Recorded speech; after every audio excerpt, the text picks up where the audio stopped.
What's up everyone, welcome to your fourth networking tutorial, and in this tutorial I'm going to be teaching you guys about something called the OSI model. Now this is the OSI model, and if you're wondering what this is, it's pretty much a model to help standardize networking. So before, in the old dinosaur days when networking just began, they didn't really have a lot of standards, and communication between different nodes and stuff would be like chaos. Such as companies like IBM would make a computer and it wouldn't be able to connect with a Macintosh computer or anything like that. So in order to broaden the range of stuff like the internet and stuff, they had to come up with something called an OSI model, and this stands for Open Systems Interconnection. I'm never going to be saying that again because everyone always says OSI model, but just so you guys know. So what this pretty much did was allow different companies, nodes and stuff, to talk with different other companies, their devices, and just broaden the range of communication for everyone. So this model is actually useful, and you need to know it because it lets you know how different devices communicate with one another, and it also lets you know things like how devices know when and when not to send data or not. So although you might think this is quite useless right now, by the end of these tutorials, trust me, you will be thanking me for teaching you this. So as you can see, the OSI model consists of 7 layers from bottom to top. And as you can see, the bottom layer is called the physical layer, or also layer number 1. So remember, this is with 1, 2, 3, not 1, 2, 3 like this. That confuses a lot of people. So always remember, because you never know if I'm going to say layer 1, physical layer, or bottom layer. They all mean the same thing. So now that we can see what all the layers are and where they are, let me give you a brief overview about what all these layers do. The bottom layers, and these kind of blend into each other. The bottom layers usually do stuff like transmit data and transmit like frames and packets and stuff, and I'll teach you guys what that means later. So that's what these layers do. The middle layers do stuff like communicate between different computers and stuff. So if I had one computer and you had one, that's what the middle layer would be doing.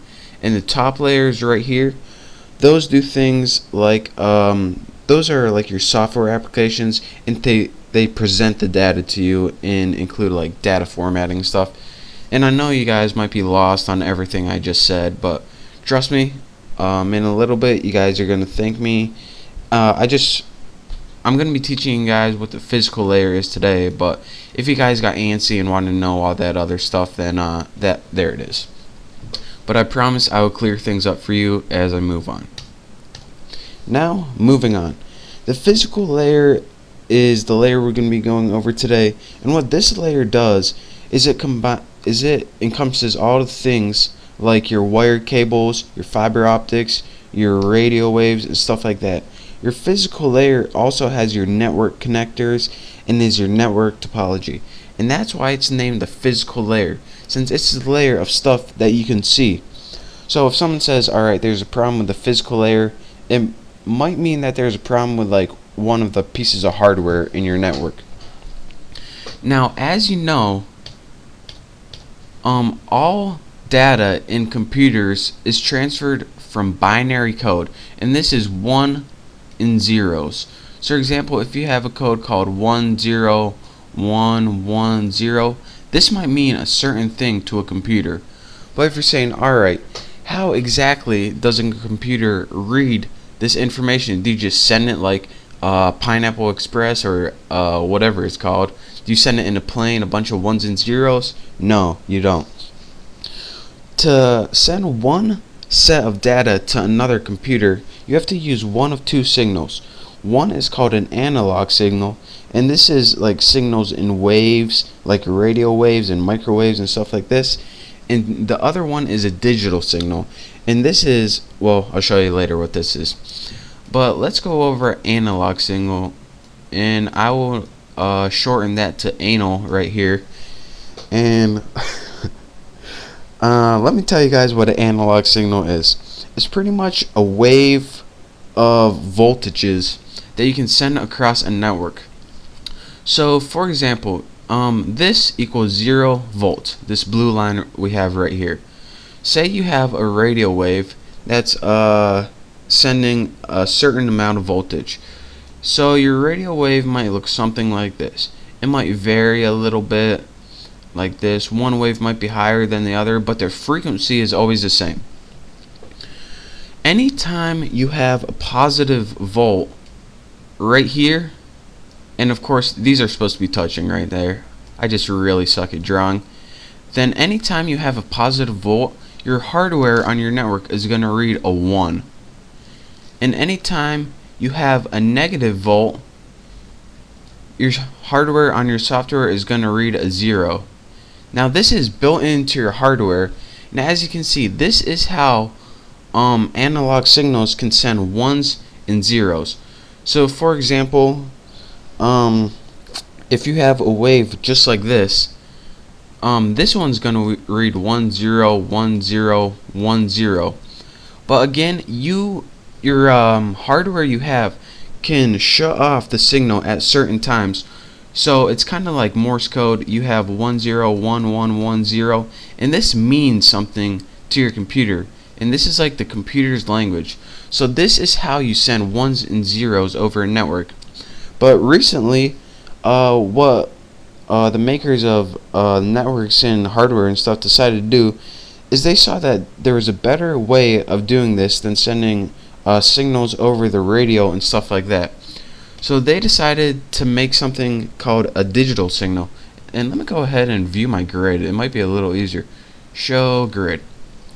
There we go. That looks a little better. And they decided that we could do something called sending digital signals. Now what digital signal is a distinct level of voltage to generate 1s and 0s. And this is really common, especially with LANs and local networks and stuff like that. So for example, instead of a wave, whoa, my grid is messing me up. Let's get rid of my grid. Show, how about not show grid there, Bessie? Actually, you know what? That grid is going to be perfect for this. Think again. Alright, so a digital signal, look at that. Look how cool that says digital. It even looks digital.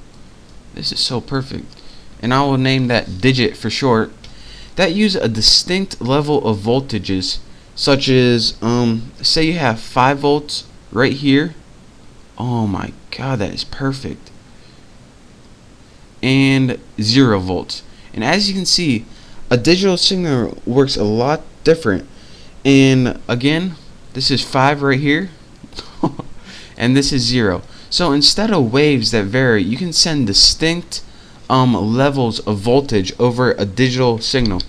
And another thing you might have is like +5 and also -5 like this.